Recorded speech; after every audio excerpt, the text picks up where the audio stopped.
Bonjour à tous, je suis ravi de vous retrouver pour le deuxième épisode de Haut et Fort, le podcast dédié à l'éloquence au service de votre panache, de vos convictions et de votre personnalité. Je suis Ghislain Prade et pour cet épisode, je suis toujours accompagné du très mauvais imitateur mais excellent orateur, Hugo.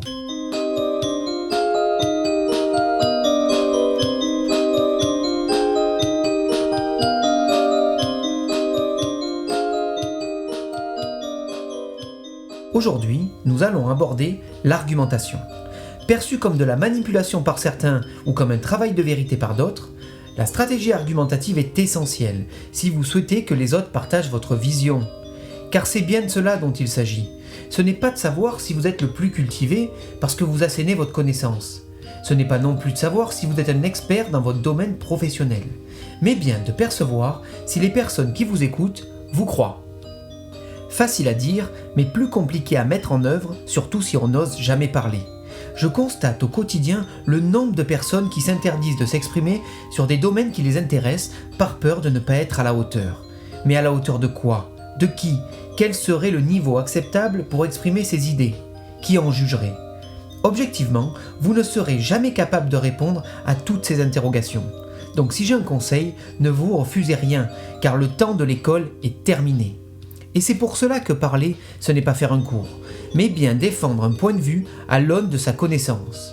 Et dans le cas où il y aurait des approximations, voire des inexactitudes, le discours évoluera naturellement en débat. En réalité, cet état d'esprit a créé deux catégories de personnes. Celles qui se sentent autorisées à parler car légitimées par un diplôme ou une fonction, et les autres.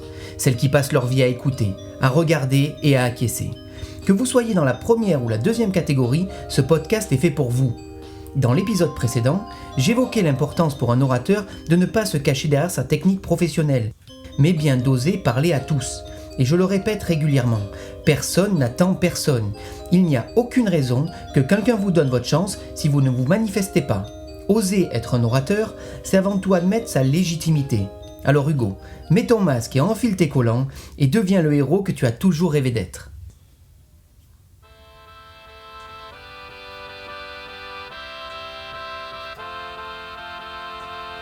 Je suis Kick-Ass. Je suis peut-être pas un héros comme ceux des comics, mais je suis là, prêt à me lever et à faire ce qui est juste, peu importe les risques.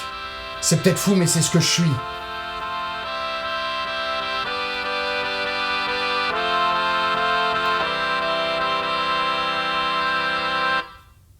Et comme notre super-héros du dimanche, se sentir légitime, c'est pouvoir. Affirmer son point de vue en public. S'opposer intellectuellement quand on est en désaccord, défendre son avis même si on se trouve en minorité. Et donc, c'est avoir le droit d'argumenter. Votre légitimité, vous la trouverez en vous, mais surtout dans le regard des autres, une fois l'échange initié. Vous devez être capable d'argumenter pour que les personnes partagent votre point de vue. Et je le rappelle, discourir, ce n'est pas prendre la posture du professeur pour donner un cours, c'est assumer votre vision, et ce, quel que soit le sujet que vous désirez porter. Et pour cela, vous devez apprendre à convaincre et à persuader votre public. Ces deux notions ont des définitions différentes, certes, mais elles partagent le même objectif, pousser ceux qui vous écoutent à penser comme vous. N'ayez pas de fausse pudeur à vouloir essayer d'imposer intellectuellement votre vérité, car vouloir faire plaisir à tout le monde, sans s'engager, rendra votre propos ambigu et poussera vos interlocuteurs à vite vous oublier. Et c'est bien cela le problème. Pour vous écouter, vous comprendre et même s'opposer à vous, vos interlocuteurs doivent tenter de déceler la personne que vous êtes, votre tempérament, votre sincérité, votre empathie. L'orateur, c'est celui qui se positionne sans ambiguïté, avec la capacité de se tempérer pour traduire une certaine hauteur de vue. Il faut admettre que faire l'unanimité est pratiquement impossible, mais il faut y tendre. Mais quelle différence fait-on entre convaincre et persuader ? Persuader son auditoire, c'est argumenter en utilisant le registre des émotions, de la passion. En rhétorique, on parle de pathos. Ce registre va solliciter le cœur des personnes qui vous écoutent, autrement dit, leur sensibilité. L'utilisation de l'argument émotionnel va exacerber votre humanité en mettant en valeur vos forces et vos faiblesses. En agissant de la sorte, vous permettez à votre auditoire de vous atteindre et donc peut-être de vous aimer. En persuadant, vous parlez de vous, en parlant de vous, vous parlez des autres. As-tu compris Hugo ? Descends du ring, enlève tes gants et parle-nous avec ton cœur. Tu me crois peut-être pas, mais t'as tenu dans cette main-là. Et en te tenant comme cela, je disais à ta mère, ce gamin-là, ce sera le meilleur du monde. Je disais, ce gamin-là sera mieux que n'importe qui d'autre, et t'es devenu le plus beau. C'était une merveille. Chaque jour, je te voyais grandir, et en me disant, chaque jour, c'est un privilège. Et quand l'heure est venue de te prendre en main, d'affronter le monde, tu l'as fait. Et quelque part, en cours de route, t'as changé, je t'ai plus reconnu. T'as permis à des gens de venir te gueuler, de te dire à la figure que t'étais nul. Les conseils étaient trop durs, tu t'es trouvé un responsable, une ombre qui t'empêchait d'éclore. En somme, avant de vous croire... Attends! Et je vais te dire un truc que tu sais déjà. Le soleil, les arcs-en-ciel, c'est pas le monde. Il y a de vraies tempêtes, de lourdes épreuves. Aussi grand et fort que tu sois, la vie te mettra à genoux et te laissera pas comme ça en permanence si tu la laisses faire. Toi, moi, n'importe qui, personne ne frappe aussi fort que la vie. C'est pas d'être un bon cogneur qui compte. L'important, c'est de se faire cogner et d'aller quand même de l'avant. C'est de pouvoir encaisser sans jamais flancher. C'est comme ça qu'on gagne.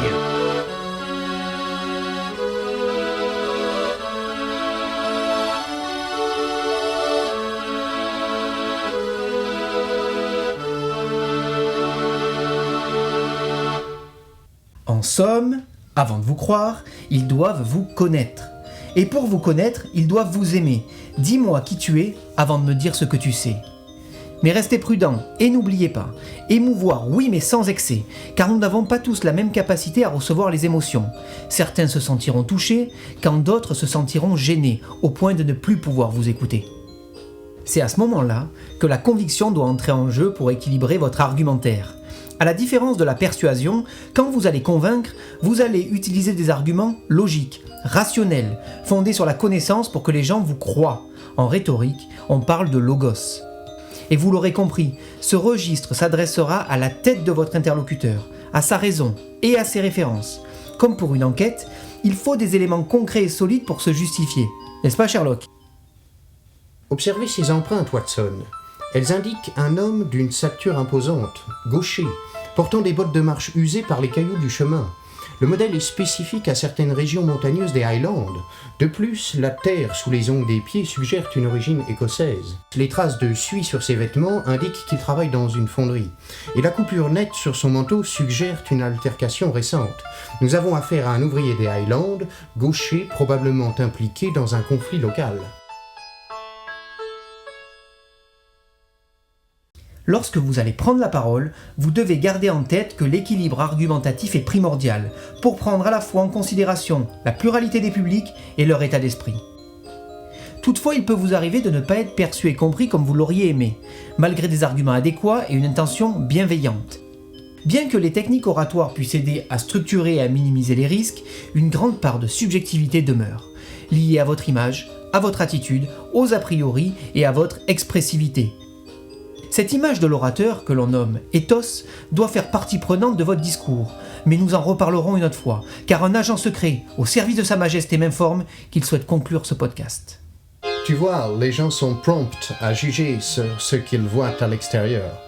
Mais la vraie puissance réside dans la manière dont tu te tiens, dans tes actions et dans ton caractère. Les costumes et les cravates peuvent masquer beaucoup de choses, mais ils ne peuvent pas cacher la véritable essence d'une personne.